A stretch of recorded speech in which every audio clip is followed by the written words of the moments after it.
action! Chapter 5 of our adventure, Stuart. Hi, everybody. Hi, Dr. Stuart. I think you're asking for that, to be fair. Yes. So yeah, Chapter 5. We are now 3 away from the end of this journey. It's been a short time getting from there to here. Yeah. Not going to finish that. But welcome, guys. Yes, welcome back to Mandalorian Monday, where we talk about Yes. Mandalorian, the last episode on Friday. Actually on Monday. Yes. Success. And the first one, I was able to watch on my new 5.1 surround sound speakers that I got. I haven't told you about this, actually. Well, this has been a bad month for us money-wise, last month, I should say. Black Friday is one of those things that if you don't get it then, you're then paying more money later. You know what I mean? So I used my savings to get some stuff I knew I need, like these 2 new monitors and some speakers. Because they went... Actually, I was going to get a set, and then they were $399. But then Black Friday they went down $299 for 24 hours, and they went back up. Or Cyber Monday, so I managed to snag a real deal. People are saying I am very quiet. Really? Even though every time they've been saying you've been very loud, and currently you're lower than you normally... No, you're higher than you normally are. You can't win, Stuart. People complain you're too high, and then you're not too high. Is it better now, guys? I haven't done the thing, but let me have a listen myself. Oh. I'll wait. So we'll keep talking. Talk to the people for a second. Talking to the people for a second. Hey, guys. So we'll keep talking. I'm still talking to you very softly, I guess. Yes. We'll keep the talking. Oh, you are quite quick. Now. What does that mean? You are still talking. Yeah. We'll keep the talking. Oh, you are quite quick. Very meta. There you go. Bit of a change. Hope that helps. Hopefully that helps. Hopefully you guys can hear me better now. So there you go. And we got our first super chat already. Woo! Yay! Vincent Visions. Ooh. $2. Wonder if they used mats from Tatooine from episode 4. Don't know. Probably not. I mean, it's one of those things that is easier to... I mean, it would be more like episode 1, 2, and 3, really, because is it easy to go back and use stock footage from, like, film in Tunisia in 2000s, or just doing a new CG version at this point, you know? Mm-hmm. Like, what's easier? But yeah, that was a thing. That was a surprise. Yeah. And I appreciate, though, that social media, when, like, Game of Thrones came out, or Star Trek, obviously we're Star Trek people, and therefore we're biased towards a Star Trek Facebook feed, what the algorithm says. But when those episodes came out, I mean, if I don't watch it next, I have to stay off Facebook as soon as it comes out, because I'm just spoiled instantly, you know? Like, D7 and the Enterprise all spoiled before. Sucks. Whereas Mandalorian, I got Baby Yoda spoiled, but I mean, that was like, oh, okay. But for the most part, I mean, I knew Tatooine-ish. I knew some people said this was a very fan-themed one. But I didn't know what that meant. So, yeah, I was like, oh, spoilers were kept to a reasonable medium. I appreciate that. People aren't really posting, which could be a bad thing, though, obviously, if people aren't posting about it. But it's good that I don't know much about it. Yeah. Well, guys. Are you hinting I should start sharing? No. I'm just reading the comments. Says sounds good. Then Sam's is up now. The cap is normal. Some people are saying the cap's volume is still very low. I don't know what to do. I don't really know what to say. Now you're even higher. So there you go. Wow. There we go. But OBS is wrong every time, apparently, because it always says the opposite of what we say. OBS is being a bitch lately. I think it's Skype, honestly. I think it's Skype not, like, connecting. I don't know. Yeah, and I'll start sharing. You can talk to wonderful people out there. Okay. Hi, guys. Jarzia says it's better now, which is good, because you got to hear me, because I'm the most important one here. And now it's perfect, so that's good. All right, so Yeah, guys, if you want to help us out, by all means, do what Vincent Visions did and throw us a super chat. They're very helpful. They help out the channel, and they really make us feel like we're doing something important, that you guys really want to get our input and continue doing these, because we really do. Um, so anyway, and don't forget all the links down below. We got PayPal. There's another way to help us out. If you do send PayPal, make sure you let us know in the chat so that we can read it on off the email and read your comments there. And yeah, check out the other links as well. We got some cool Trekyards merch. We got, way to save money on Eagle Moss ships, and y'all love Eagle Moss ships. You do, because this is where you come for ship stuff generally. So yeah. But yeah, check out some of the merchandise and cool stuff down there, because we really love sharing our brand with you. I saw a lot of people wearing Trekyard shirts and things when we've met them, and that's really great. We love that kind of thing. So by all means, check it out. There's a lot of cool merchandise to grab. And yeah, if you want to donate via PayPal, you can either go to the trekyards.com and click the donate button, or just follow the directions down below in the description of every video. There's ways to help us out via PayPal as well. So by all means, do that. And don't forget, super chats are also really important and really great. So they're kind of a real-time way of showing us that you love us, and that you get your voice heard. So great way to help us out there. So we do want to know what you guys think. This is part of doing this as a live stream and not just a video, is that we want the interactiveness with you guys. It genuinely makes it funner, better, and interesting. Absolutely. Because, you have thoughts that we don't necessarily see. I mean, so one guy said, "Oh, is that Boba Fett?" And I was able to go in and actually look and say, "No, it's not." But without you guys, I wouldn't have known that. So useful. Useful. Absolutely. So you guys have little facts about the Star Wars universe that we might not know, which we appreciate you guys helping us out with when we're talking things. I told us about the Lego set that was able to confirm certain things and la la la. Right, but Stuart, chapter 5. Your overall. I don't even know what your thoughts are yet. So as we always, I don't know your thoughts. What do you think? Chapter 5, yes. The Gunslinger. This is probably the most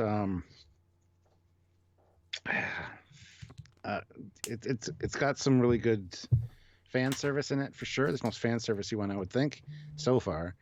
And to be honest, it was a good episode, but it was really not up to the level of the other ones, in my opinion. This one kind of, it'll be ranked lower for me for sure than any of the other ones that we've looked at so far, just because there was some interesting elements, but overall it was kind of flat. And again, not a very super long episode. I think it was like 38, 37? 37, yeah, something like that. So it could be a little bit better, but there was a surprise at the end, kind of. We're trying to really confirmed on what it is, but we'll talk about that when we get there. And yeah, a few interesting elements to it, but it just seemed rather. I don't know how to describe it. It just felt kind of empty to me. I mean, it was a good episode. Love seeing Mos Eisley and stuff again, and those kind of callbacks. But a lot of people complained about that. It's a big universe. Why does he have to be near? I didn't think it was a problem. I thought it was kind of a nice callback, but whatever. Well, I said while I was watching it, there's a difference between a level of, you say fan service, I just say using the universe. If the story was about Tatooine, you'd say, wow, really? But it could be any planet. So they thought, might as well put on Tatooine, let's do a bit of fun stuff. It wasn't about Tatooine, it just happened to be Tatooine. There's a difference there, Yeah. But so yeah, other than that, I thought it was a good episode, but not as good as the other ones we've seen so far. So hopefully this isn't a trend for how it's going. I hope that it kind of picks up the last 3 episodes. But this one was good. It was still very good. Still very good Star Wars. It felt Star Wars for sure, and still had some really cool elements to it. But just overall, it wasn't as impressive to me as the other ones. And speaking of feeling like Star Wars, it was nice how they made... It felt Star Wars, but didn't feel New Hope in Tatooine. Like, they changed the feel of the sets, despite literally being the same sets. So that's kudos for them for just, doing their own style in the same environment. So yeah, so my thoughts are, this one is, you can skip this one. It's completely superfluous. It adds nothing to the overall narrative. And it's kind of worrying how they're ignoring Baby Yoda. That was the cell in episode 1 and 2, and they've really just ignored it beyond the baseline. they obviously had only this much story to tell, which was the first two and the last two, which is already like a movie and a half's length. And they were like, right, well, how do we now give a middle and let's just do some fuller stories? You know, last week was a bit, you learned a bit about Mandalorian himself, which was good. This one, you learned nothing about anything, and it was nice in Old Planet, but they should have done some sort of building on something. This is the one you skip, which is weird, but yet completely forgettable and skippable. While still good, I probably would always skip it in a rewatch because it adds nothing to any part of it, I think. Well, so far. Sure. We need to see how it ties into the next ones, but yeah. Like, it was like the Tatooine thing's fine. Like, I kept thinking, especially by the end, it's like he had to be going to Tatooine to be that close to Tatooine. Otherwise, he was in his ship for like a month and he didn't get a sense of a month passing. So why was he going to Tatooine? Because he leaves straight away once he gets fixed. Yeah. So there was no I mean, he could have been there to get a job, but then he didn't get a job. He gave the money to the lady. So it felt completely pointless the entire episode, you know. I think it might have been just one of the main shipping lanes he was maybe taking. That was near Tatooine when he got attacked. Because I called it a little too early. I said the last episode would start with the space battle. Yeah. At least this one did start with the space battle. So I was one episode off, but it was a great start. So yeah, it could. And that being said, if taking the main shipping lanes, which might take him by Tatooine, would he really do that? Considering he's wanted. I think he would go kind of outside, you know, the main. Well, this is an outer rim system, so the major thing is still like these planets aren't close to each other. Without hyperspace, you're stuck. It's not like Firefly where they can sublight. It just takes a while. Like, you can either use your fuel cost to go between systems fast or slow, and it takes a while. I was waiting for something to do something, and obviously Baby Yoda they just keep ignoring. Now they're just using he's cute. That's the only plot point. I think this will be very much a show where you can skip the entire middle stories and just watch the first two and last two. Maybe Probably, yeah. first three. Which is sad because they had the opportunity to do more, and they didn't. And it's like they shouldn't have killed the two people. If they hadn't have killed them, then at least it would have been some build. But if they killed them, it's like, oh, well, you've just done a reset button. And that's why I think this episode felt hollow to me, because it felt like, oh, we got to introduce these new characters, now they're gone. But then at the end, we get the mystery character, which I think is going to be a thing. So I think we're all waiting though for the lady to wake up, like she had armor on. That would have been nice. Like, now she's going to have revenge. That's something. Because then you kind of got like the good people that he's met, whereas the bad people he's met, all in a big fight at the end. You know, Endgame style. We've met 4 characters are going to fight. You know. Yeah, I expect her to not be dead for sure. Yeah. Who knows? Maybe she's not. Maybe she gets helped by this guy, and who knows? She's too good an actress, I think, because she was in Agents of S.H.I.E.L.D., I believe. Yep, major. Even though Stargate Universe.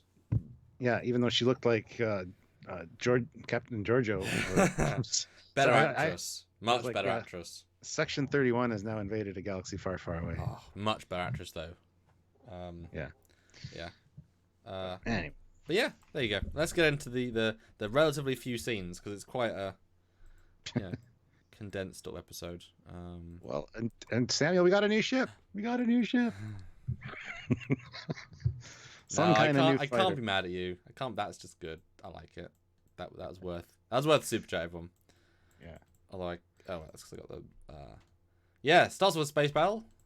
What do you think of the space battle? Our first space battle in Mandalorian with the new style. It was pretty good.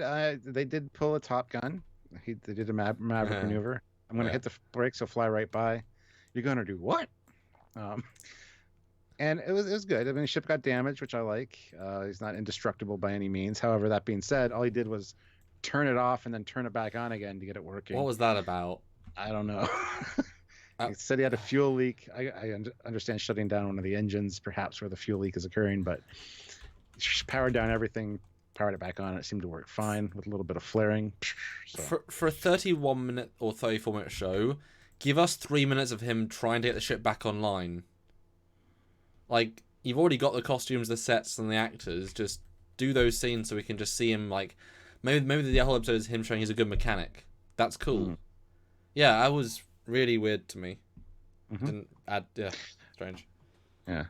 But yeah, after doing that maneuver, the other guy's like, doesn't matter.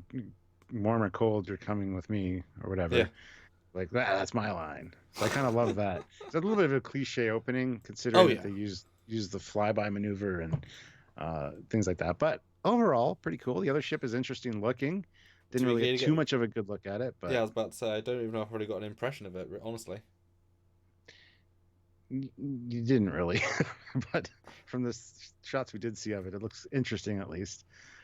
So Um, yeah, I thought his costume looked like he was didn't look a bounty hunter to me, like a rebellion pilot, but like it, yeah. I thought, okay, cool, he's dealing with the Republic. That's cool. He crossed those. No, it's just a bounty hunter guy. It's like, oh, okay. Yeah. Yeah, I got the same feeling that it was very much like a X-wing pilot suit. Yeah. Very similar. Um, but yeah, so I mean, nothing much happens in that. It's a couple, really a minute or so of some really great action, but nothing really substantial happens. Just show a little bit of clever maneuvering, and then It's also weird. These ships are incredibly maneuverable. Like this fight is them going like it's really fast. So fast that I think the shots are not necessarily dull, just they're blurs of moving shapes. I didn't really get to enjoy anything. It was very, like I said, I don't really know what the ship looks like. I didn't get a satisfaction from it. It's like if you really saw two excellent pilots fighting, you could barely see what they're doing because they're so excellent. Mhm. But visually, it wasn't. The explosion and the CG looked, well, the model shots, I mean, all that stuff looked great. But for me, it didn't. It was too realistic, too maneuverable, and it didn't feel like Star Wars, the space battles. Like the other ship was doing spins. Like it was too much for Star Wars. Mm. I could like a bit, not like a lot, but just a bit. And then handbrake and then shooting was it was fine. He's a smart guy, fine. But then how do you fix a ship instantly was just stupid. And being very close to Tatooine, Because like I say, he must have been going there. Like you don't drop out of hyperspace unless you're going somewhere. Or it would have been nice if they said, "Oh, it took us a month," or "I'm running out of food." They raise the stakes and lower the stakes right away. Mm-hmm. But anyway, he approaches Mos Eisley on Tatooine. And what did you think of Tatooine making its reappearance after a decade and for the first time post the first film? It worked as far as fan service for me, so I was like, "Oh, that's cool, awesome!" I'm kind of excited to see it. So I wasn't shocked because I knew they would probably do something like this. But it was a pleasant surprise. I just wish there was kind of more to it than what it was. But he gets directed to land in Bay 35, which I thought if they really wanted to go for fan service, they would have gotten for the same bay as what the Falcon was in. But that's just contrived versus just landing in a bay. You know what I mean?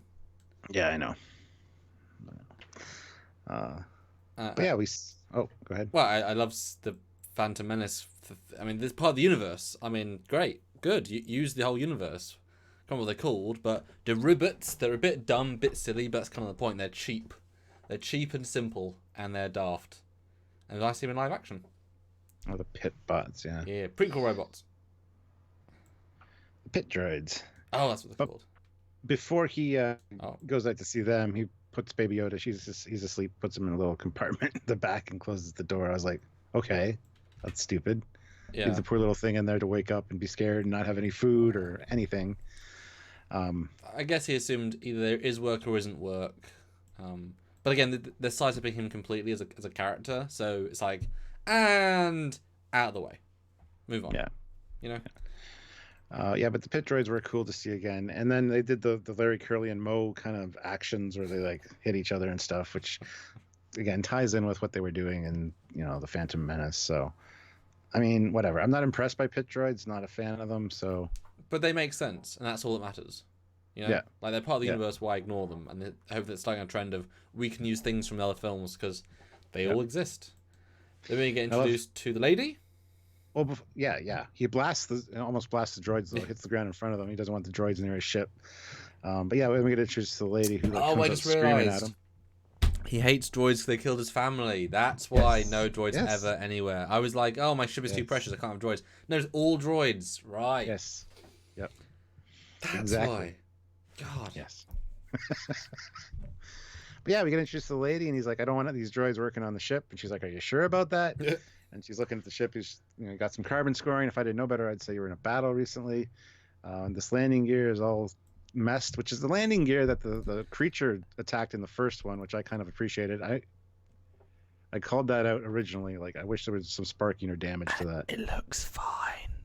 It does look fine. The ship is actually completely fine. Well, considering it was rebuilt between then and now, yeah. Yeah. But anyway, she finds the fuel leak, and she's like, okay, we got some issues here. And he's like, all I have is 500 Imperial credits. She's like, that's all? Well, that'll cover the rental of the bay at least. He's like, I'll get you your money. So that's their agreement. And what do you think of this character introduction?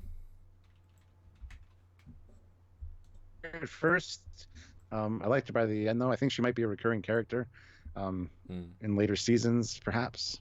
We were setting up a lot of recurring characters. You got Carl Weathers guy, you've got the big Mandalorian, you've got the girl from the last episode. So I love that he's meeting these people along the way that don't necessarily join him right away, that are going to come back into the picture later. I think that's a cool way to do it. So yeah, because usually once you meet somebody, they like latch onto the person and they build a team right away. Well, it's a slow build, isn't it? Yeah. And Eugene Yeah. goes in 1,500 rubles. Thank you very much, Superb. Eugene. Finally, not a rip-off Tatooine, a real Tatooine. Yeah. Same locations as episode 4, but without insane coincidences. Example, no. Biff. Oh, yeah, Biff Band in the cantina. Yeah, Exactly. the cantina is great. I can't wait to get to the cantina because there's some cool stuff in there. Yeah. Yeah. Oh, and yes, and Black Knight says, a bit late, but the attack ship was similar in design to the Naboo fighter in Phantom Menace. I did think that, but I couldn't get a good enough look. Not really. It wasn't. It looked like an X-wing with the things closed and the outer parts moved in a little bit, and were engines instead. I didn't see any similarity to a Naboo fighter. But on just the color, yellow. Yeah, that. But this lady, I think she's relatively plain. I think they're trying quite hard with her, but she's not got that much charisma, and she's not doing the cliche engineer. She's not. She's like, I'm assuming that in the world of this show that like an engineer owns the docking. Like obviously they pay they rent a docking berth, and then the person that comes in, it's their job to fix them or not, and they get the money and they pay the guy who owns the entire like substructure. Complex. Does that make sense? Yeah, maybe. Because I feel like they're always dealing with her. There's no like, this is command control. Do you have? It's just like dock there. Hello, I'm the person in charge. You know what I mean? Feels very like individual. Yeah. But I thought she was okay, a solid okay. And I think I had one quick thing to say about Tatooine for a second. I was surprised it was Tatooine because I try not to think these things in advance. And I was like, oh, okay, cool. Why not? I mean, certainly it's a place he would go. I mean, of all the planets, this is an obvious place to lay low. Why not? And it was nice to see the existing pieces and see how they did them, which I thought was quite well. Yes. Anyway, he wanders around. That was a nice shot to see the classic streets. I wondered, did they just go film in Tunisia? I don't know, maybe. Yeah. But this is where we get one of the shots from the trailer finally of all the Imperial Stormtroopers' heads on, helmets on spikes at least. Hope there's no heads in them still. Well, I mean, let's not put that out of the minds. Although I wish there was more of that. We're not getting a lot of the whole, Empire is gone anymore. Yeah. I guess he's still in the Outer Rim, which makes sense. Like, he's out of that system, but not getting quite as much of this, I think.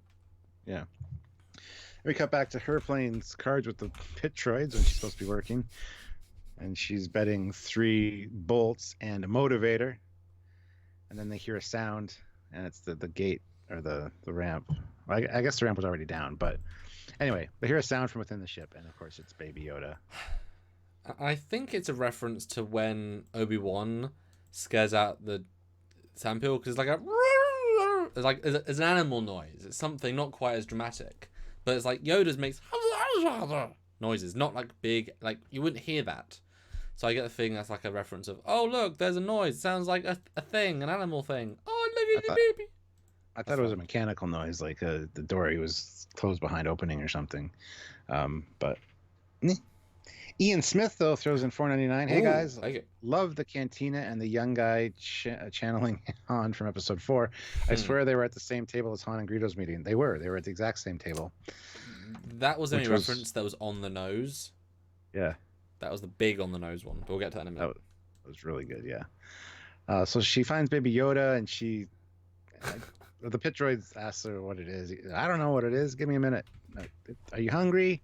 Go get us some food. I don't know, something with bones in it. It's like, okay. But I love the fact she says, I'll take care of you, little baby, and I'll make your dad pay for it. It's okay. It's nice. I like that. That's what would happen, you know? It's like, I'm kind, and they're going to pay me for it. Yeah. And then he enters the cantina, and as he's walking in, I'm thinking, oh, cool. I wonder if we're going to see the droid detector thing at the door. And sure enough, it's not there. There's only chairs there now. And there's a reason. There's a reason. Yeah, because before no droids were allowed. Now it's run by droids.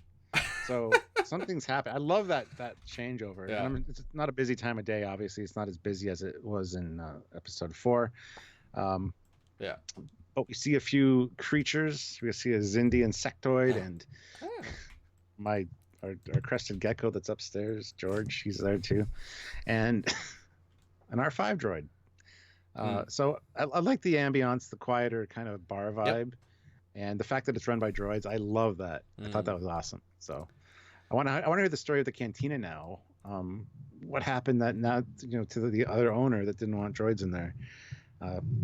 Apparently his family was killed by droids also. That's why he said no droids. I just saw a video on that not that long ago. But yeah. So something's happened now, and I guess droids are running it, or at least the new owner has droids bartending. So yeah, I thought that was great. No, I agree. I love the Oh, and one small, I think we're very positive on the show, but there are negatives. I think that when we cut from, we jumped through things, but when we look at Baby Yoda on the gangway CG, because she walks, but when she's holding the Baby Yoda, I think the puppet looks a lot less good. It looks like, because you know how in a lot of the other shots you can see the light go through the hair and it really gets it 3D. Yeah. This feels this might have been like the stunt version because they're moving a lot. I mean, when she's looking at it, it's okay, but long shots, I think it looks kind of bad. Bad for Mandalorian. Like, it's a great puppet, but like it doesn't look as good. Anyway. Yeah. But I love the walk to the canteen. That little walk is obviously so iconic, and I'm wondering, I'm sure they rebuilt it because they only need to build like little segments, or do they go film it? They're already out, and they're going to go to a real desert to film this, so why not go to Tunisia and do it for real? I mean, they've obviously, but I wonder if they just filmed it in the same location, and it was definitely nice to see. And again, if that's the main cantina, why not? And I thought about the droids. I thought that was a nice touch. That was one of those subverting expectations things that works. Because you expect the fan service moment, and you get the exact opposite. But it adds something, and the vibe is good. It's a great way of seeing the same thing but different. Gentle, calm. I like the aliens. Both of them I thought were both good designs. No, I liked it. This was a good version of this scene, and I like that the droid was relatively talk-backy. It's like, I need work. Well, there's no guild here. Not guild. Well, good luck with that, friend. You still got the same problem here on Tatooine. Yep. No, it's good. I was kind of hoping, though, that they'd say, Tatooine's changed a lot in the last 10 years. We don't have bounty hunters anymore. This is no scum and villainy. I run a good establishment, I do. Yeah. Me with my brother droid. O2. Hello. Hello. Hello. We're English now. Hello. Don't know why. But I thought it was funny if I kept it up. Was it funny, Stuart? Yes, it was. It was great. It's entertaining. Made me smile, which I needed today. Thank you. One super chat. Come on for that great accent. And we still have the props that they used for the IG-88 head still hanging in the background, which I wasn't sure if they would have there. But I love that. Those were in episode 4, and then they used that later for Empire Strikes Back to make IG-88's head. But you can tell it's the exact same thing. I love that. Thank you. So, Dude, 10 out of 10 there. Love it. And Lapiridon says, interesting question. Is there a hole in the blast from the blaster spot next to where the one you hit? No, there isn't. There's not even a scorch mark, but there wouldn't be because Greedo never actually fired on shot first. So this is real no. prime continuity. Oh. Oh, yeah, I get you going. Either that, it's been quite a few years. It's probably been scrubbed off or something. But I mean, how many bars do you want to go into? This thing is, I'm sure they have bar fights every other week. They're going to tidy. You know? Yeah.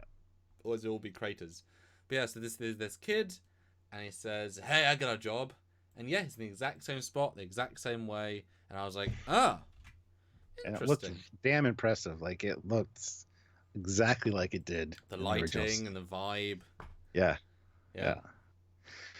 So he goes over. Did you think this was pandering? Like, out of all the things, did it need to be this exact spot? No, I didn't think it was pandering. I thought it was a nice touch, to be honest. I just wish there would have been a little bit of difference, like a new table or something. But it's all the same shit. Even the light on the table is the same light. It's like, wow, you haven't upgraded anything in all these years. I guess the new owner likes the old owner's style. Yeah. But he's got a bounty puck, and it's this assassin lady that worked for the Hutts and a few other a lot of people. Other well-known. Yeah. Well-known. Yeah. And he thinks it's going to be easy. It's his way to get into the guild. And you're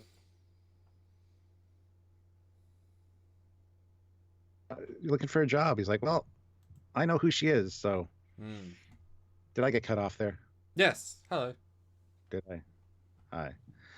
Anyway, so he knows better than to go after her because, yeah, that was great. And the guy's like, no, you need to help me. I need to get into the guild. So, yeah.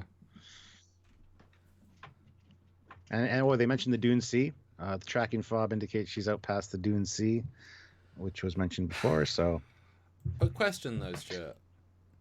Yeah. Do we now have any more idea how the tracking fob works? Nope. Absolutely none. Because he also breaks Before we answer it. That, okay, continue. Yes, Jarzia puts in $5 through PayPal. Thank you very much. For all of the overly on-the-nose references, at least they didn't have the mechanic woman tell him he needs a new power converter. And lucky for him, she knows someone with some in back inventory that a certain moisture farmer never showed up to pay for years earlier. Oh, yeah, they could have definitely gone for things like that. Hello, my name is whatever his name is. What's his name? Watto. Hello, I give you all of the parts. Yes, I'm still here after 40 years. Also, Bulba walks in. Uja bada bada. Whatever he says. Thank you, Josie. They could have done a lot more to make it fan servicey. I thought it was just a nice, perfect level. It was and there's even better ones later on. But this tracking fob, I mean, he also breaks it and says, yes. "Oh, I know," but it's like, but if she moves, yep. Well, it did. I got the indication that it only gave them a general sense of where she was. But that being said, with the Baby Yoda one on the last episode, it was like beeping quite rapidly when he was getting near the baby. So I don't know how they work. I think. And yeah, he's like, the Mandalorian's like, meet me in half an hour at Docking Bay 35 and bring 2 speeder bikes. And give me the fob in the meantime. And the guy's like thinking he's going to steal the fob and go get his bounty. So he smashes it and goes, it's all locked up here. I'm like, you're an idiot. Yeah. I thought the same thing. Like, what if she moves? The Dune Sea is probably a big place. And since you've no idea what she's doing out there, she could be traveling on a speeder bike. She could be laying a trap. She could be killing people. Meeting a ship. Yeah, you have literally no information. It's. I think they're doing the same thing that the first Styles did with light speed and a lot of this tech. It just works. Don't explain it. Don't think about it. It just works. Yes. It does feel a bit stupid now, because I'm guessing it's DNA tracked, but then everyone should have a fat fob. Everyone could be tracked. The Empire should have killed Luke, and you know what I mean. It breaks. You know what I mean. It's a weird thing. Because I mean, just this simple tech. Why don't they use it for Luke Skywalker? Why don't they set and then find Hoth? I mean, if they can find anyone in a relatively short amount of time, why do they have to send a billion probe droids when they just need 1 fob or a billion fobs? I mean, it kind of breaks the world a little bit. And these fugitives that are being hunted by bounty hunters don't want to be found. So how is it that they are able to track them? Yep. It's not like they voluntarily gave their DNA or Yep. something, so it would make sense that the Empire would be able to do that and Well, find the people on Hoth. I agree, 100%. I mean, that's why it made sense for her to be Yoda, because if it's a clone, they put something in the DNA, it makes sense. But how do they track this other lady? We assumed the tracking fob was unique to that, but just anyone can be tracked. Well, we didn't. No, I didn't think they were unique to that because when the first episode starts, he hands 4 tracking fobs to Carl Weathers' character. Yeah. So they got all the bounties, and there were 4 tracking fobs, which were all deactivated. All the lights are off, showing that he got the people he was looking for. So, but I kind of assumed they had that before we learned what they were. At the time, I assumed they were like, "Here's your data chip with the mission where we last known location." It's not a tracking fob. It's your chip that once you like scan the dead corpse, you give it back and says, "Boop, you've killed them." It doesn't actually track them because that seems silly. But yeah, it's all sort of broken down a little bit into silliness. But I mean, that is Star Wars tech. Yep. Cyberwolf74 says a lot of Star Wars is kind of dumb, makes no sense, and if you really think about it, it's not Trek, guys, where everything makes sense. Ignore a lot of Trek, because not all Trek makes sense either. So yeah, that's funny. But yeah, I liked this guy sort of. He feels a little bit generic white male. Like he could be any actor. He doesn't quite have, but he's also not as suave as Solo. But I like his storyline a lot more. I think he's quite plain, but the idea of what he's doing, which is I'm fresh, I want to be a bounty hunter, dude. I'll pay you. You're better than me. Get me in. This will be really, really great. He's an experienced guy. I'll get in. That'd be great. And then, I thought that's interesting and it's different. And he's not doing it for the money. He's not doing it. Well, but he's quite dull, I think. Yeah, I liked his rogueness. It was very much Han Solo-y. And it wasn't what he was enough. If it was trying to be that, and what he was wearing reminded me of Dash Rengar or whatever the hell his name was from Shadows of the Empire. Had that kind of look to it. So yeah, it was definitely a different look. But obviously they knew they were going to kill him, so they couldn't give him too much. But he didn't have, he didn't have that much personality. I don't know. He grew on me, but then he had a character shift at the end, which I was kind of sad about because. Yeah, I agree. I like the guy. He was a different sort of character. He's sort of character where the job is because I want to do the job. I want to bring, like, it would have been nice if he was the sort of guy that says, no, I'm not doing it for the money. I want to bring bad guys, like Dog the Bounty Hunter. Like, I do it to bring people to justice. Yeah! And I got a TV show out of it. That's good. Justice! Money. You know what I mean? Like, whereas Mando's doing the same sort of thing, but also for honor and for feeding his clansmen and stuff. Then all kind of shifted at the end. And Eugene throws in 500 rubles and says, yes, tracking is BS. Hyperspace tracking is BS. Searching SKB ray across the galaxy is BS. It violates on basic principles of Star Wars, the feel that galaxy is vast and enormous. Yeah. Yeah, very true. See, I'm trying to draw an analogy between those tracking fobs and what would be in a Western. All that would be in a Western is a wanted picture drawn by somebody. Yep. Have you seen this person? Yep. You can't, because there's so many similarities between this and Westerns, which 100%. they're clearly going for. 100%. I don't know what else would be. It's not like you can track his credit card use, back in the Old West. So that would make more sense here. And whenever they're using some kind of identifier, but I don't know. I mean, it'd be nice if they simply said, we have the signature of his ship. We know the sort of power it generates. Therefore, it narrows you down from every ship in the galaxy to a certain type of ship. And you have to think about who he is. This is per full data profile, like what makes him tick. You're a bounty hunter, you bounty hunt. But if it gets ridiculous, it, like I said, breaks the universe. But I also like the fact this person is so effective. This lady from Stargate and Agents of S.H.I.E.L.D., that he's like, this will be easy. He's like, you stupid kid. She's going to murder you instantly. He's like, nah. If you come with me. I like that. She's like, nah, that's ridiculous. Even for me, she's a bit of a hard one. And obviously, as we see later, the kid's the decoy, and he's the guy that just basically points a blaster at the end. Like, she's not that difficult to take out once you have a slight plan. But I like the fact that she's so strong, he wouldn't take her out by herself. Which I kind of like. That nice echelon of, she's that good. It's not worth the money. No, I thought that was a great exchange where he walks away like have fun with that. It wasn't conventional, which I appreciate. It was taking a different spin, and I kind of wish we had more of that in the same vein. But hey, Yeah. But the thing I was confused about is he says, oh, yeah, you can have all the reward from the bounty. I don't care about the money. yeah. I just want to get in the guild. So you just tell him that I caught her. I'll give you the money. It's like, okay, but we saw with Baby Yoda, he's got to go get the target. Then he's got to go back to the person that gave him the fob to get paid.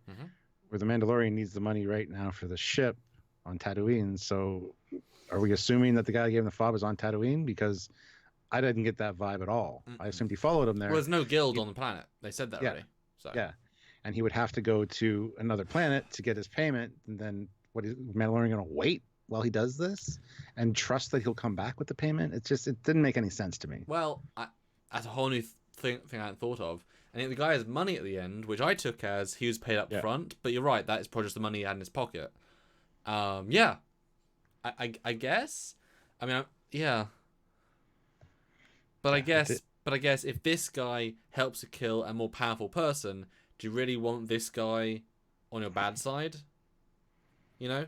True enough. Especially as he'll say, yeah, kid, but let me put a tracking fob on you so I'll find you if you double cross me. Beep, beep, beep, beep, beep. There you find him. See? It's fine. I don't give you permission to put a tracking fob on me. Oh, shit. Exactly. But yeah, you're right. But I thing is, the kid felt honourable. I liked that about him. I liked his vibe. I felt like, no, he of course he would, because then he can use him as a friend later for other missions. Because the thing, if you make, like, I feel like Mandalorian doesn't tend to do things with people, but he keeps having to, but that's building him up as I can work in a team, which will be good for season 2 and for end of the season. So this felt like a good moment of, we'll see him later on as a team bounty hunter mission. All got ruined, but I was hopeful for that vibe, but I agree with what you said. But yeah, then he goes back into the docking port, and we're getting flashbacks of Star Wars again. And boy, there's a lot of stuff out and about. Yeah, a lot of equipment doing things. And a gonk droid, yeah.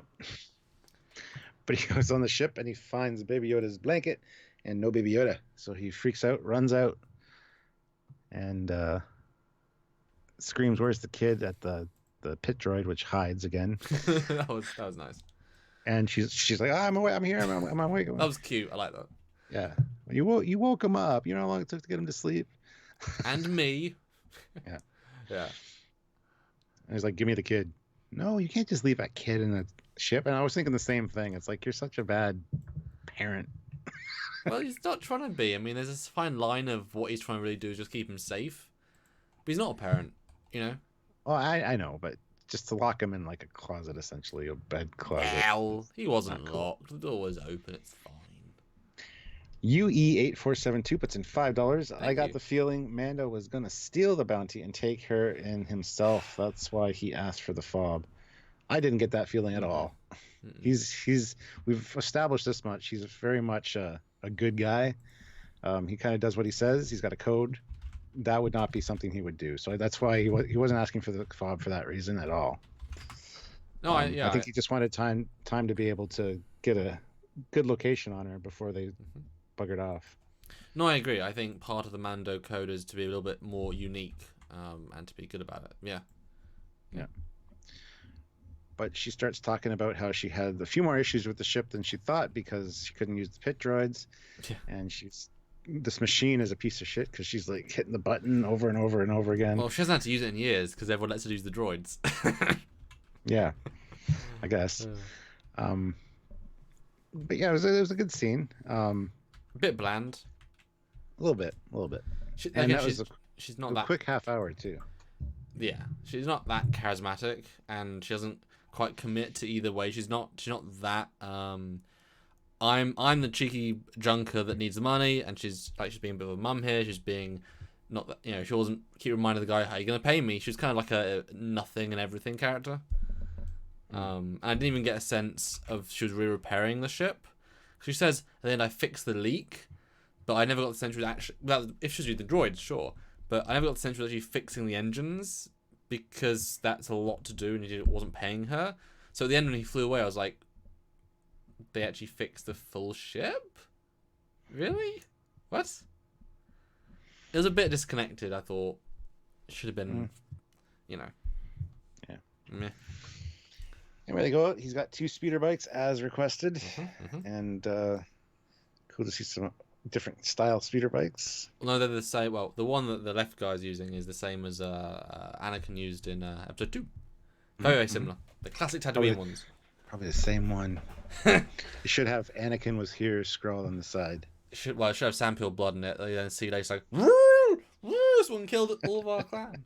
But I love the subtle CG here where they move and they wobble and it's just very nicely done. I like how impressed the guy was too. He's like, "This is a good speeder bike." It's like, is it? Well, and Mando like grabs the thing and shakes it a little bit, and he goes, "What do you expect? This isn't Corellia." Oh, okay. So, okay. Yeah. Hello, ma'am. And then he sees the baby Yoda, and he kind of has this look on his face, like, okay, whatever that is. Which was a nice touch. Yeah, I like this little moment.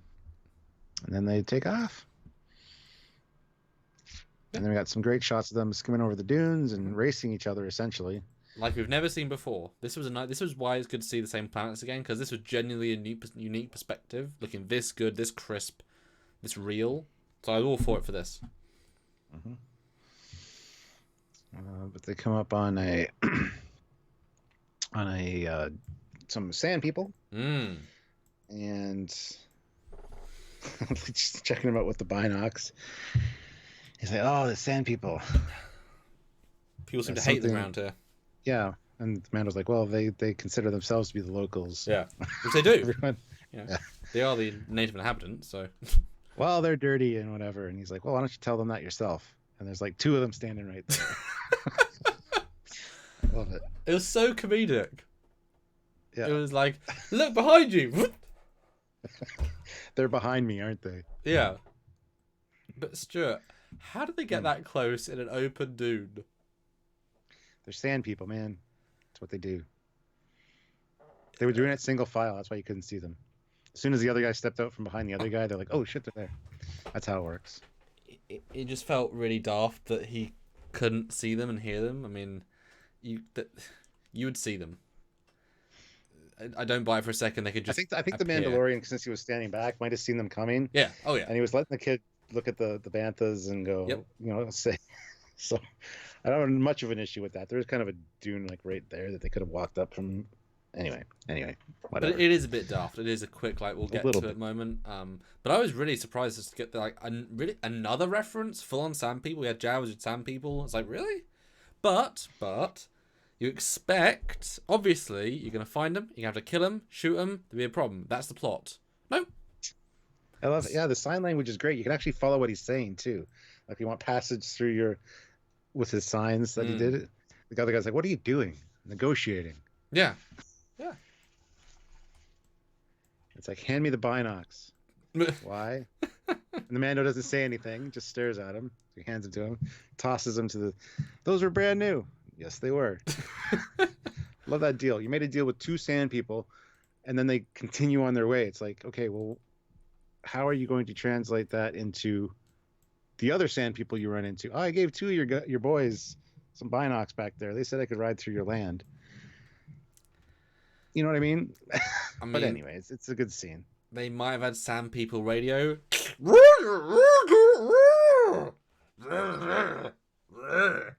I mean, it's a comedy scene. That's all it is.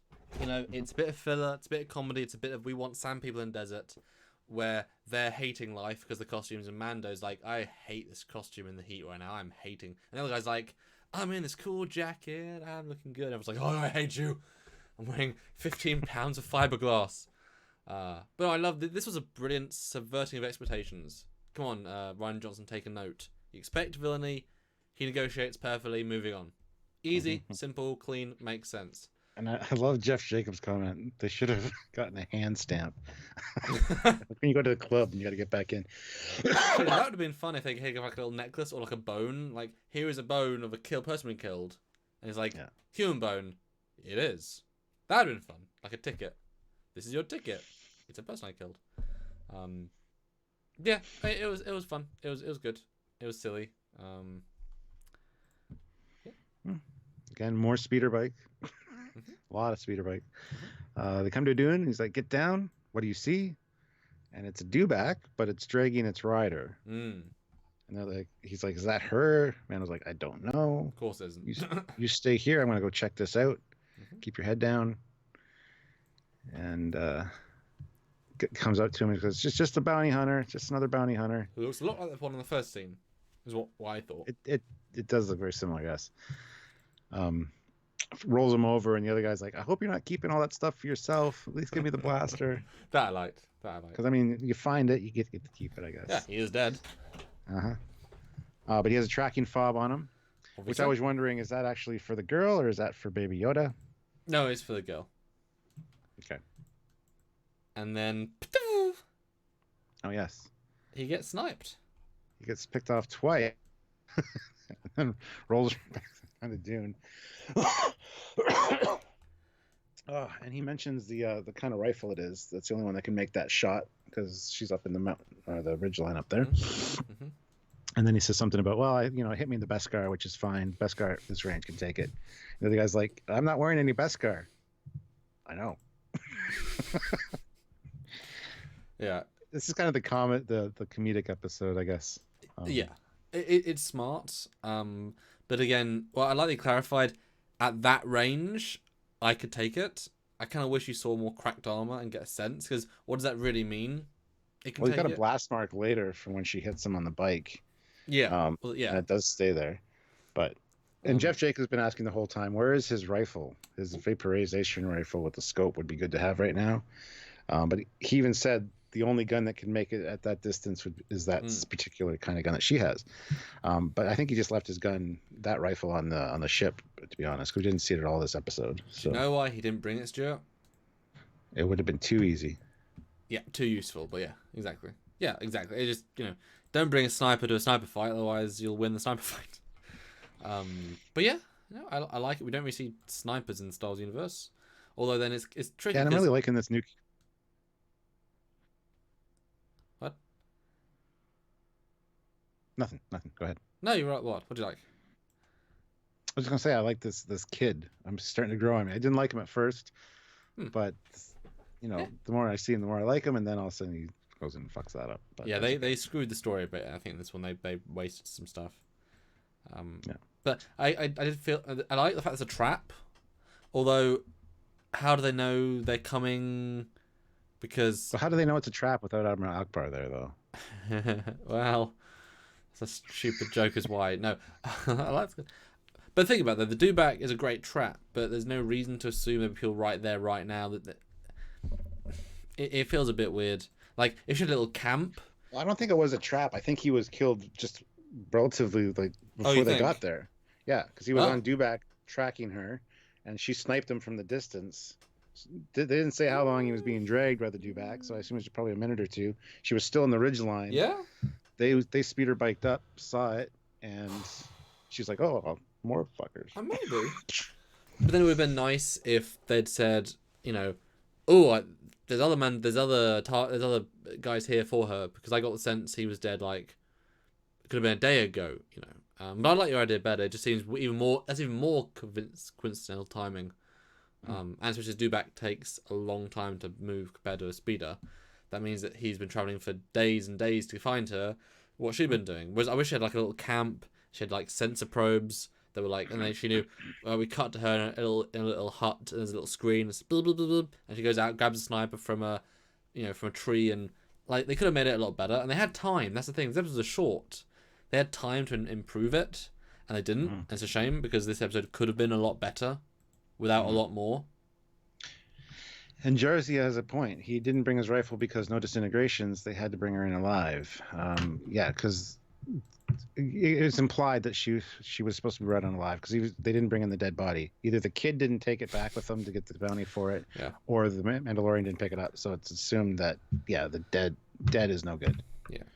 Yeah, although, I mean, I assume that rifle can also not disintegrate. I assume that too, yes. But yeah, the scope would have been too much of a help in this case, so I don't know. Yeah. But I kept thinking this environment, like a sniper, I mean, they have no chance. Because they don't. It's a very weird battlefield, and so the plan is to wait till nightfall. I was like, oh, okay. That's a novel suggestion. Don't do anything for a bit. I was like, okay. Okay, it's an idea. Yeah, he's like, sure she's not going to get away? He's like, nope, she has the high ground. I have the high ground, Anakin. She's going to wait for us to make the next move. Yeah. She has all the cards. I wouldn't. I'd be like, fuck, I'm going. They're going to think that I'm going to wait for them. I'm just going to bugger off. Because Stuart, in the dunes, there's lots of high ground. Go to the next high ground. I mean, who knows what the hell she has?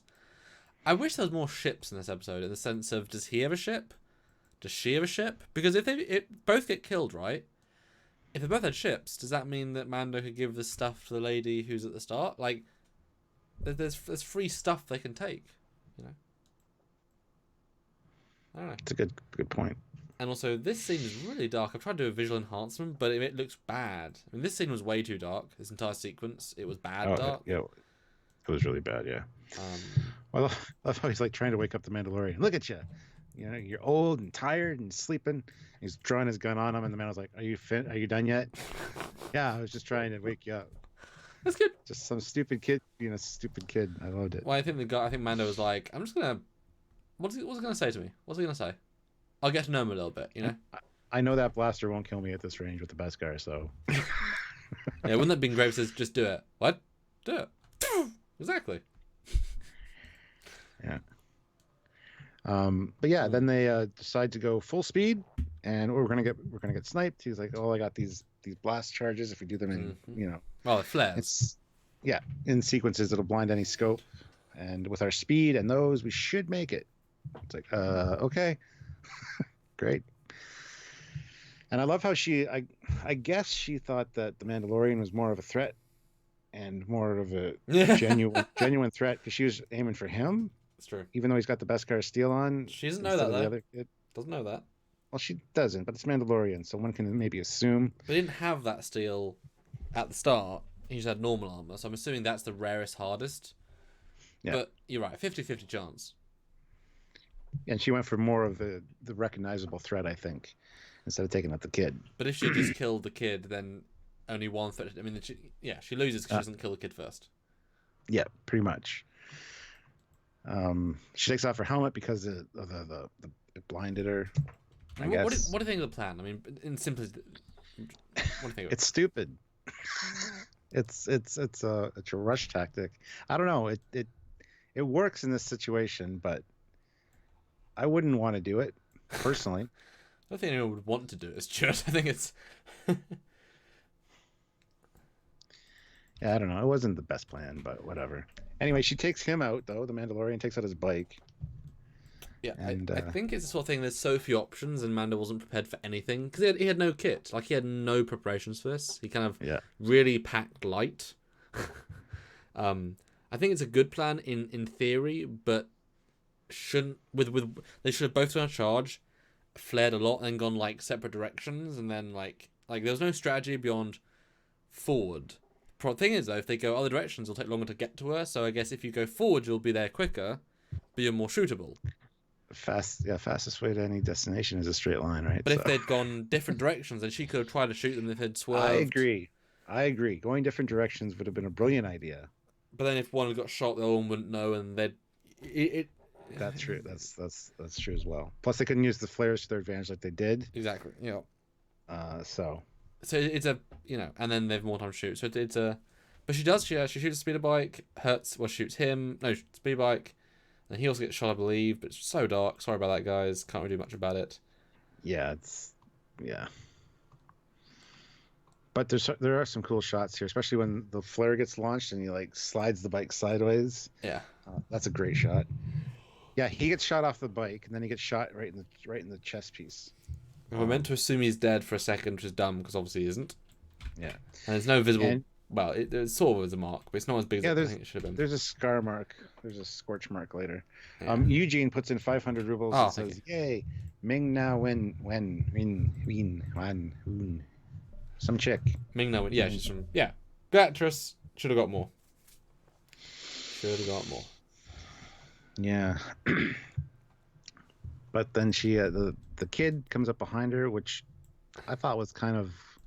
She was still up on the ridgeline in the mountains in the distance. How did he get there so quick? And find her precisely before she could launch the little arrow thing she was going to launch at him. Mm-hmm. But They have a little bit of a scuffle. The Mandalorian's like, ouch. Yeah. The problem with this moment is that he is so inadequate to fight her that his is sort of stupid move. It's like you can't beat her in any form of combat. This is a battle that can't be won. He's not brave, he's just stupid. He should have shot her. That's the advantage of youth. Not brave, stupid. Stupidity, the youth have an advantage if they do something stupid because they think they're invincible. They'll run in and do stupid shit. But it makes the fight pointless. Just completely worthless as a fight. Like, there wasn't any strategy, there wasn't anything. A little bit. I wish he just stunned her. Like, put your gun to stun her. Why are you bothering? Or shoot her leg off. You know what I mean? There's all these things you can do that don't involve... Yeah. You know, you had the advantage for 5 seconds, and then they have a fight. It's not an interesting fight, and the man just comes and said, stop, please, because I've got a gun on you now. And it's like, okay then. Great. Yeah. I've got your rifle. She gave in rather easily, I thought, but... Yeah, this is where the episode takes another bit of a dive. It's like, okay. Yeah, we got to wrap this up soon, guys. So let's make it easy. But he tosses her the cuffs and he says, "Cuff yourself." And yeah. And then there's the only one speeder. But they found yes. that we'll go get the do back, but it's quite a way, and we get this whole thing of, do you trust me? Do I trust you? He's like, of course I don't trust you. And then I kind of felt that was a bit of a shame because it's going quite well so far. Yeah, and the Mandalorian, well, he doesn't say he doesn't trust me, just like, well, you know, how do I know you're not going to steal my bounty? Well, exactly. The Mandalorian doesn't even argue with him. He's just like, looks up, sees the heat signature in the distance. He's like, fine, I'll do it. Yeah. I'm not going to send you to do something that I wouldn't do myself, essentially. So, but it is whatever. nice. It is nice that he doesn't just abandon him. I did like that. Yeah. You know, but I was quite, but instantly I knew that she was going to convince him. It's the trope. It's the thing. It's like, really stun her first, or gag her, or punch her to knock her out. There's no reason to keep her awake, conscious, or whatever. Mm-hmm. He should know better. So this is on him, honestly. Yeah, considering she's not just a nobody bounty either. She's like this assassin, ultra high end that he didn't want to fight. Yeah, and he's a newbie. Really? Yeah. I mean, it's like I said, this episode takes a bit of a dive. Then the sun comes up and they start talking. Beautiful shot though. I love the simplicity of the sun coming up shot. Absolutely. Love it. Absolutely. Beautiful. And she's talking to him about how, if you still get me to my rendezvous, I can pay you, double what they're offering for my bounty. And he's like, I loved it. He didn't give in to that. He's like, nope, not going to do it. And I'm like, good. I like this guy. Cool. Yep. And then she starts talking about the more important bounty of the Mandalorian, tells him all about the Mandalorian that busts his way out with a high value asset. I think it's a kid. And then he puts it together. He's like, oh, that kid. And then it's like, oh, shit. I would like you, guy. Don't do this. But then, to our surprise, he walks up to her thinking we're going to free her, and then she shoots him. He shoots her, and he's great, on stun. He's not going to betray the Mandalorian, just saying, no, you're wrong. It's all going to be fine. It's going to be friends. Subvert expectations. And then she dies, because it was a kill shot. Yes.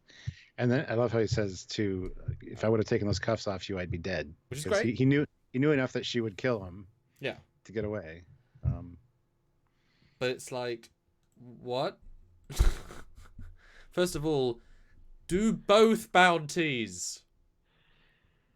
How much more epic would you be if you give both bounties at the same time? Are you kidding? You don't have to pay the Mandalorian the money for the other one. Yeah. Like, what is the point of any of this? And at least take a body, because I'm sure even dead you'll get some money. They'll say, dead or alive, want her alive. Yeah, but I killed her as well. Give me something. Yeah, it's proof she won't be bothering you anymore. Exactly, because without this, she could be killing people all over the universe, and take her stuff and take her ship. I mean, I'm sure she has some high-level stuff on her.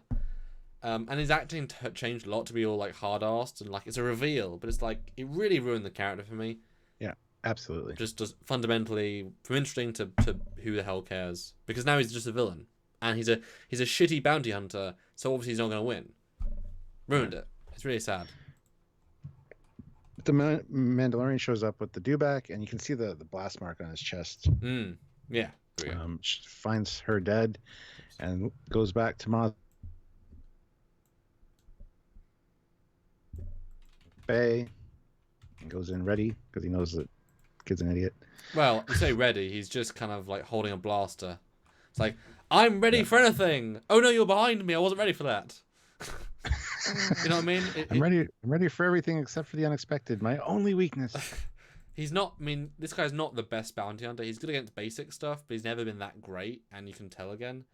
And I'm wondering, okay, what are they going to do? Are they going to go really interesting with this? Are they going to go deep?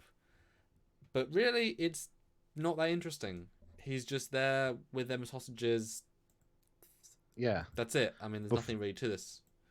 Before that, there is a PayPal from Jarzia. Thank you. $5. Thank you very much.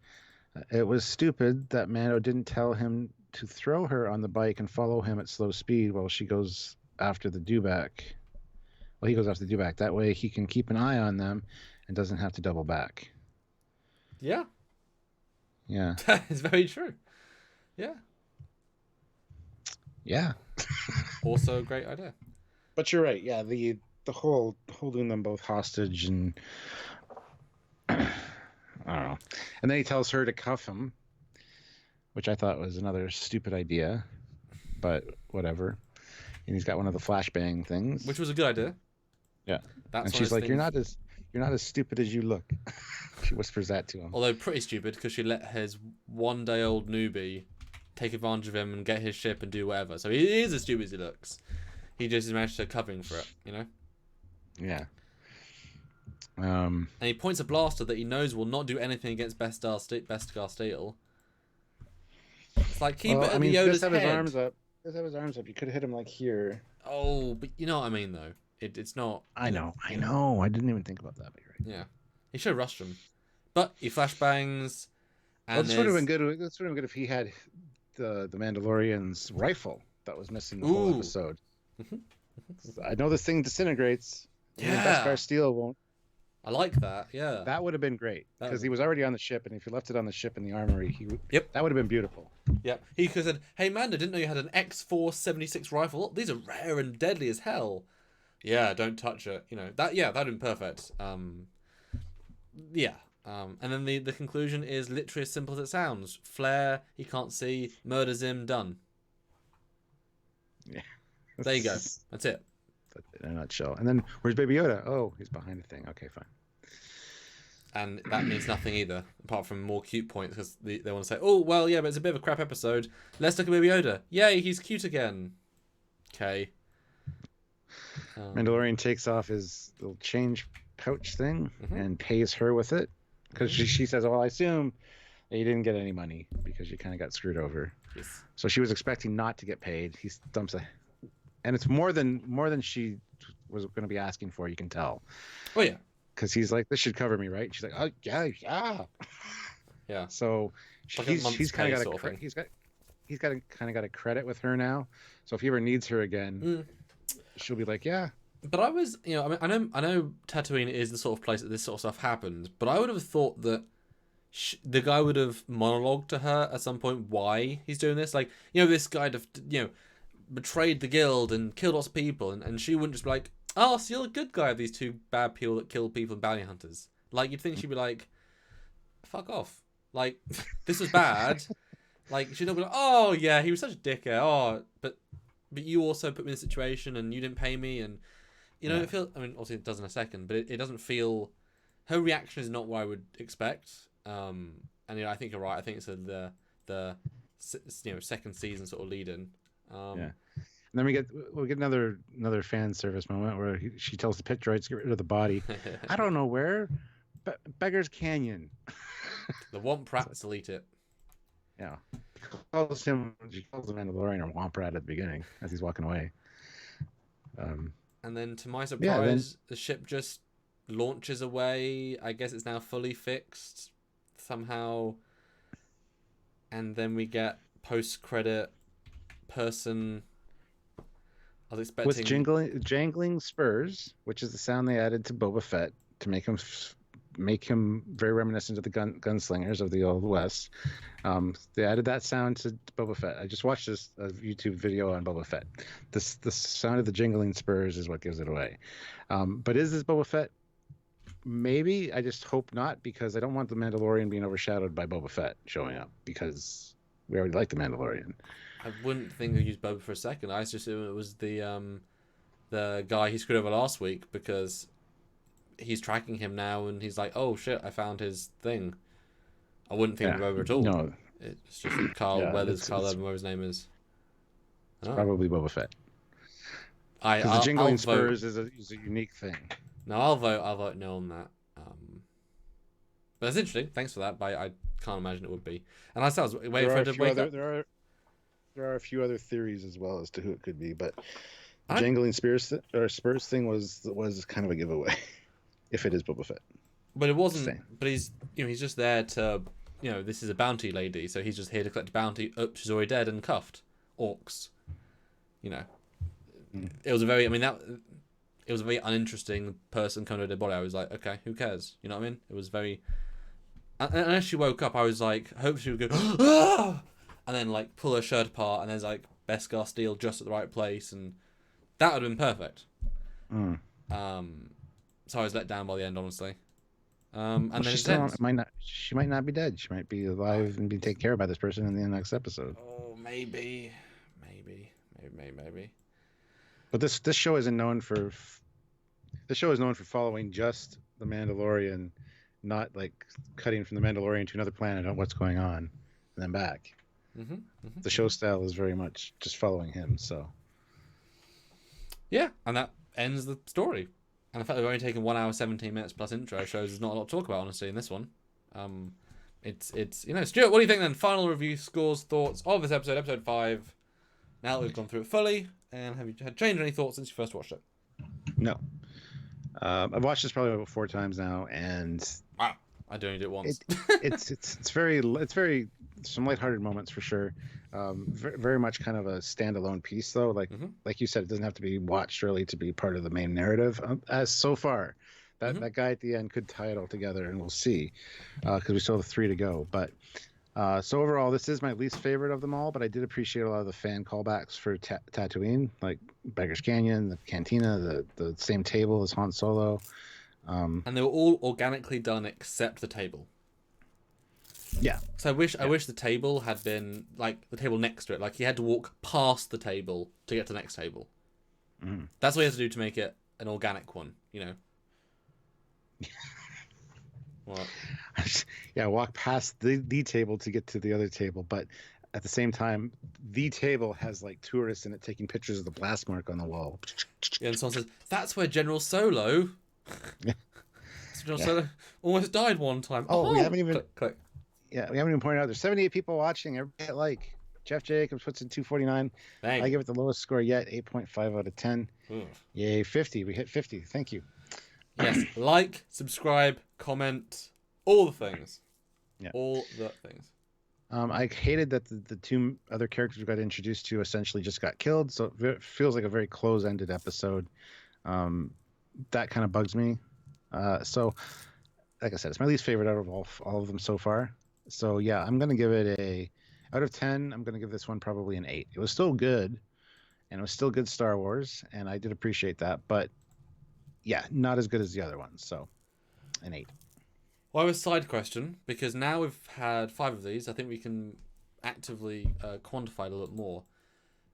If you had to be more specific, a score compared to Mandalorian episodes, and then compared to the overall franchise, like, is this still better than Last Jedi versus? Yes.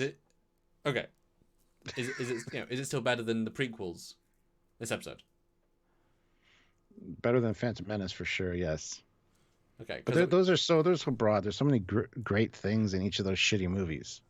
But what was the great things in this one, apart from a few bits of well-integrated fan service? Some good humor, some good acting. It was a good character. I did appreciate the new bounty hunter guy. I just wish he didn't go for the legendary status. Yeah. So for me, this was the worst one easily. It's very similar to last week's, but in a different way. That one was another. I was gonna say this one would have actually benefited from at the end where he has Baby Yoda. He's pointing the gun at him, and he fires and actually kills somebody that came in after the Mandalorian. That was maybe going after Baby Yoda. Somebody like behind, and then he's like, I was gonna go for the legendary status, but what's more legendary, killing a legend or joining a legend or something along those lines. There was Would it yeah. it would have made me would have redeemed the character, and I would have really liked that because I did like the guy. Yeah, there were smart ways they could have taken it, and they went the cliche route, and it ruined it, honestly, for me, the characters. Because what's the point? Make a good character, and then... It's like Luke Skywalker. Great character, but they ruined him in Last Jedi. So it hurts the character overall. Well, you know he's a coward. It's like, well, yeah, you've hurt his legacy forever. Mm. Unless the next one, they're like, yes, but if I died, I'd be more powerful as a Force ghost. But then why did you cowardly hide for 20 years when you should have fixed your own mistake, you twat? Anyway. Yeah, no, worst one. I mean, I like last week's more because you actually got more Mandalorian man exposition about his childhood, about the helmet. You learned more, and the woman was much better because she didn't die. Mm-hmm. So it was better. The story itself was more boring because this had the fun callbacks. This had the visuals that were really cool. It was more the classical Mandalorian tale of what we're here for. He's a bounty hunter, but last week had a more interesting sub story stuff. But this one, like I say, it'll be a skip. Easy skip. And for me, honestly, just for Mandalorian, this is a 5 out of 10. It's a letdown. If this had been episode 1, I would have said, oh, it's not going to be a good show. Because it just is nothing special. Nothing at all. And that's a shame, because the show does better. But I think we're seeing, with the last 2 being subpar, that they had a concept. And they were told, make it now 6 hours longer. And they didn't know they were going to get season 2 or not. So they had this one storyline and they stretched it, but they didn't want to commit to any interesting, like, sub stories that still affected the big plot. And therefore, these are like throwaway ones when really they should be, like, we know nothing more about Yoda or about him in this one. What a waste, you know? Yeah. So yeah, not very good, or like average. I mean, still better than Phantom Menace, like you said, but that's because the cinematography is better and the humor's better, and it's. But yeah, weirdly disappointing. Mm-hmm. But there were great moments in each of the bad movies, even so. This should be a really good 15-minute short. If you read it right down, like really good, simple. Star Wars shorts, short wars. Yeah, the quickest wars in the universe. Because if you just had the humor, like you didn't have the ambush, they just found her. With a, you know what I mean? You could make it a really fun 15 minutes, I think. Mm-hmm. Well, we have another PayPal from Jarzia. There you go. I know there's a comment you probably want to respond to there but Jarzia throws in $5. It was okay, maybe 6.5 or 7 out of 10. It had good humor, but felt like a filler with a few seconds of build up at the end. Question though, in the last episode, Mando says, if a Mandalorian takes off their helmet and a non-Mandalorian sees their face, that they can never wear it again. Does that mean if someone catches them taking a piss, they can never wear their codpiece again? No. That's not what that means. It means you murder that person and don't tell anybody. That's right. Yeah. That's right. But I mean, hey, I think we're in the middle. The middle of any story is kind of hard to do. We're going to get to a point where there's going to be... I mean, I think the first 2 and last 2 are going to be really impressive.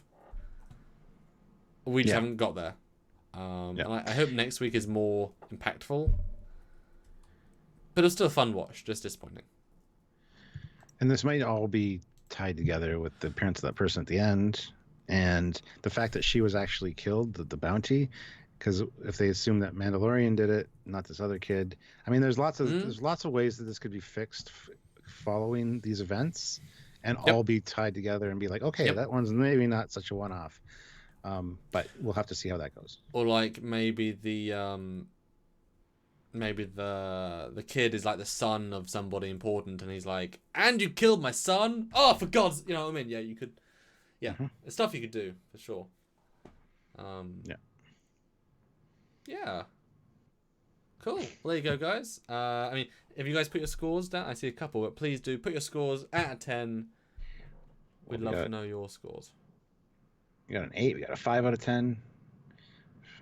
We got another 5 out of 10, just a regular episode with Tatooine and callbacks and dewbacks.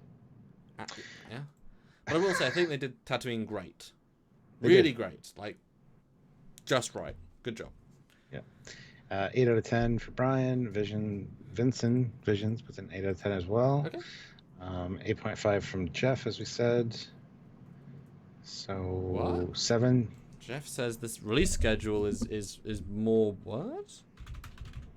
What do you mean we get more one episode? Let's have a look. So we get 2 on Friday and 1 on Wednesday? No, there's the shorts.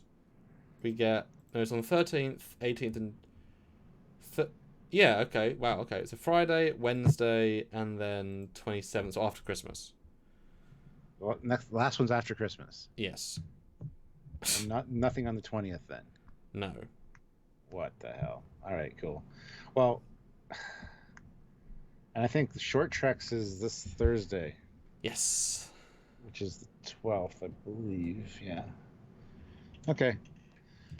We got stuff to talk about. It's fine. Yeah. Well, I'll say before, I'm not looking forward to those shorts. I'm thoroughly disappointed by the look of them, and I'm not gonna like them. But hey, maybe we can just do both in 1 hour and just be done with it. Are they both coming out the same day? I think so. Isn't that? I'm not sure. Let me look back.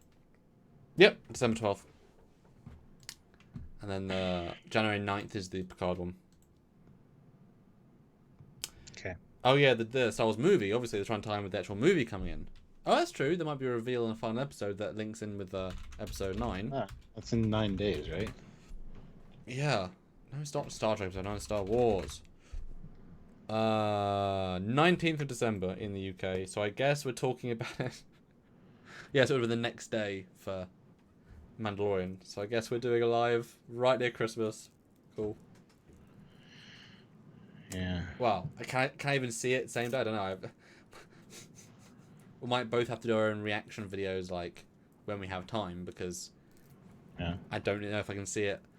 I might have to start booking tickets, mightn't I? Maybe. Although cinemas aren't really like we went to see Frozen 2 day of release in the UK, and when we booked it, well, Marie made me. What do you mean? Why Marie made me? Easy. Still haven't seen the first one, so. First one's better. It's a better story.